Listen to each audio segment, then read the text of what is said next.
Poor Rachel Zegler can feel her career crumbling as we speak, and that's why she's bumbling around trying to find some way to convince audiences to go see her amazing magnum opus Snow White. But folks, the reason is not all right. Rachel Zegler trying to rally the troops by telling them this is a racial movement film, the types of which you just must see.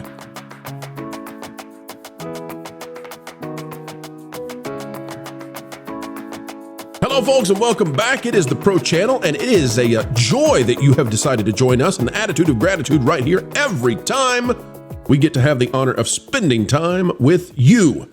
Rachel Zegler is hoping you're going to spend some time with her and those dwarves and bandits and dirty hippies and all the rest. But why, folks? Not because the film is the best, but rather because if you don't go see it, well, you're a bad person. You're bad. Bad, I tell you. At least that's what sad Rachel Zegler is trying to convey, we believe. Folks, as we get underway, click the like button, and here we go. All right, folks, take a look at this. It's out of That Park Place, the website that if you're not yet bookmarked, well, you should be.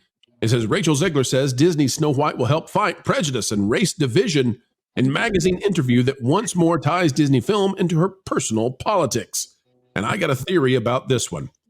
It seems as though even with Disney's tight media restrictions in place, Rachel Zegler just can't stop, just won't stop herself from making headlines every time she opens her mouth. Astoundingly, Zegler has once again connected her portrayal of Disney's live-action Snow White to tone-deaf political messaging. In a recent interview with Allure magazine, Zegler openly tied her casting in the film itself to broader social issues of race, inclusion, and combating division. According to Zegler, Snow White isn't just about fairy tales, it's a tool to promote acceptance and discourage societal prejudice. Her comments come amid months of controversy surrounding the film and once again shine a spotlight on Rachel Zegler's race and how Hollywood frames diversity. Zegler would go on, by the way, to talk about West Side Story and how they Hollywood kept calling and saying, hey, are you really Latina? Are you legit? Are you legit? Too legit to quit? And I don't know. Is it real? Is it not real? I have no doubt that Hollywood is corrupt and that they're making sure that their quotas are met. And if you're not a real Latina, you don't get the role. Like, I have no doubt in that one. Is this particular story correct, though? I don't know. And is this an attempt by Zegler to summon the troops to go watch the movie because it's failing at the box office, so you got to make it into a racial movement movie? I don't know. Jonas, what do you think? I don't know. It's so bizarre to me because it's been brought up, especially recently, that executives don't usually have that kind of direct interaction with the stars in order to avoid things like this. I understand that it might happen or someone might have overheard it. And there's of course a lot of room for people being obnoxious or something being misinterpreted. I tend to not believe anything that Rachel Zegler says. So there's that. I don't know that it matters to them for a person to not actually be the race that they're trying to market them as. The whole thing is kind of silly because it also kind of defeats the idea that it matters what their race is, or that it's a negative to be a person of color, or that there's some big fight if the executives are obviously wanting to make sure that she's actually a person of color. Because if they're having to fight to make sure that she is, then that means that she has some kind of privilege that would not be afforded to her otherwise. Well, I think it's only appropriate we play again the Zegler thing. Jonas, mind if we cut in with a little bit of audio here so we can remind ourselves who Zegler is for just a moment? Go for it. Best theater kid non-apology of all time. The Winged Victory came to the Louvre in pieces, and people still line up to see her.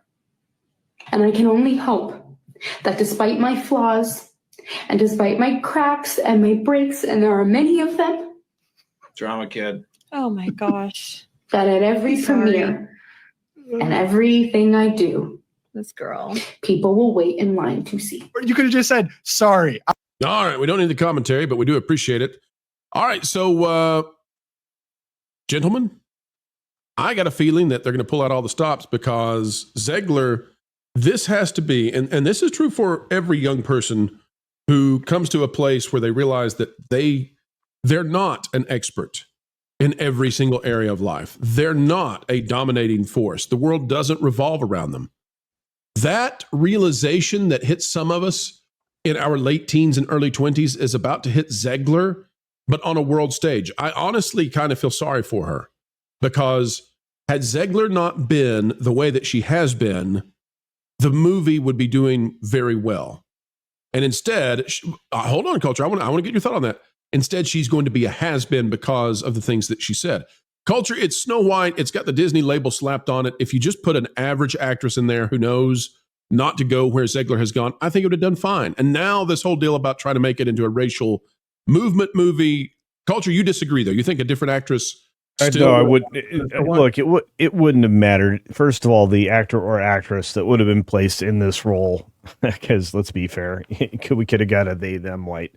But I'm just going to say that the minute you attach the word reimagined to anything, especially when it has Disney, you already have compromised material. The amount of neo-Marxism that's shoved into this and in its ideology is made plain from just a couple, 3 or 4 of the lines of dialogue. So as I go to see this film today, was it appropriate that it ended up being Rachel? Yeah, for every reason that she is just a mindless ideologue. Yes, she's the perfect actress for this movie. But had they put anybody else in there, they're still saying the same garbage. It's still a major detachment from the original property. Well, let me ask you about that, Culture. Mm-hmm. The backlash to Zegler was so severe and so strong that Disney... it put more of a spotlight on the movie, and then people began to realize, oh, there's not dwarves in this, there's dirty bandits, there's dirty hippies, and we don't like that. I kind of, listen, in a very strange way, Zegler might have actually improved the movie because she was so obnoxiously toxic that people were paying attention to it, and it may actually be the reason that we got the little CGI monstrosity dwarves who sort of semi-replace the dirty bandits who still somehow make their way in the movie. So never mind. I've convinced myself otherwise just in saying that. And that's the major problem. The other issues, I mean, set aside all the visual problems that it has. This film is shot primarily in golden hour. If you are in Asian culture, you're going to appreciate that there is constant gold lighting that's illuminating everything all the time. It's like it's shot in a very strange filter. There's 100 problems with this that don't involve her, but for whatever reason, she's the perfect choice for this film because she is so bent into an ideology that she doesn't even understand. That she was really the perfect casting pro. You can't convince me that you couldn't have picked somebody that was more willing to help go down with the ship than Rachel Zegler. Well, and I've said this before, I believe they cast her not necessarily for her ability, but because they wanted a little spark plug. They wanted somebody who would fight back. They were looking, the whole thing came about, after the Summer of Love, and they wanted someone who was not going to be the typical, what would you say here? Not the typical maternal, at least maternally spirited. No, feminine. A traditional feminine lady. They wanted a full-time feminist is what they wanted, a fourth waiver. You can be feminine, though, and not necessarily passive, but there's like the empathetic kind of thing. They wanted somebody who could go toe-to-toe and fight people and declare they got it. The new Snow White, and they got it, and it failed so spectacularly. Yeah, Snow White warrior princess is not what the audience is looking for. You can certainly make that movie. You can. Zegler. Oh my gosh. Yeah, you can certainly make that movie. There is a market for it, and you could do it well. This is not it. You're supposedly remaking, which was the original lie. The live action remake of Snow White. No. No.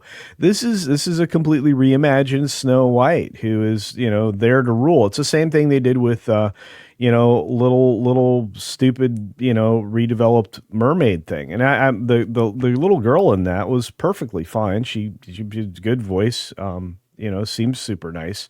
But again, they remade that. They redirected that. They don't want any shades of romance or a normal, loving relationship between, young people. They don't They don't want that, normal societal, development to occur in any of their projects. Disney is wholly captured right now by this ideology. These are no longer princesses, which is why, we feminized the boys and we've masculinized the ladies. That's their whole plan, dude. This is the Chinese Cultural Revolution. It's the same playbook. It's just different. Meanwhile, the culture at large has moved more egalitarian than ever before. Wait, no. All right, well, culture, it did not go the way they had intended. Oh, folks, let me tell you, whether or not you decide to go see Snow White, and most of you probably are not going to see Snow White this weekend, it doesn't make you a good or bad person. You're not good for going to see it. It doesn't make you automatically virtuous. It doesn't give you some sort of affinity with a tribe. So don't listen, no matter how Rachel Zegler tries. Let it win or lose on the merits and on her ability to connect with audiences. It is a very, very hard life lesson for her. I don't envy her, but it is what it is, and she is the reason that we're here. And put another one in the can, folks. A video of excellence has been birthed into existence, and you were there to witness it. Thank you for participating. We hope you had a good time. Folks, it's a great time anytime we get to share time with you, and we mean it. The only thing additional we ask, on the way out the door, consider clicking the like button. Share, subscribe, click it and stick it to those pesky algorithms. It is the notification bell. Drop a comment down below, and oh, by the way, if you would be so kind, perhaps share this out on your favorite social media platforms. Folks, we've got all kinds of content coming your way. If you are interested in going even beyond all of that, well, there's a Pro Store, and you can always find those items directly below the video you're watching. The Pro Store, it's a cool place to check out for items that, well, definitely Disney and the rest are not going to sell you, but we're happy to do so. Until the next time, keep learning, keep growing, and as always, keep having fun.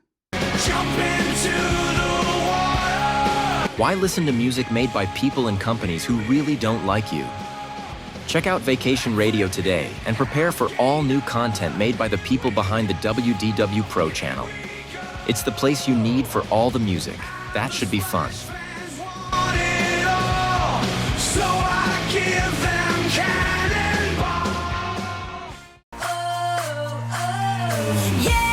Hundreds of songs, every genre you can imagine. Listen live on YouTube and enjoy a set list that's always sunny. It's Vacation Radio.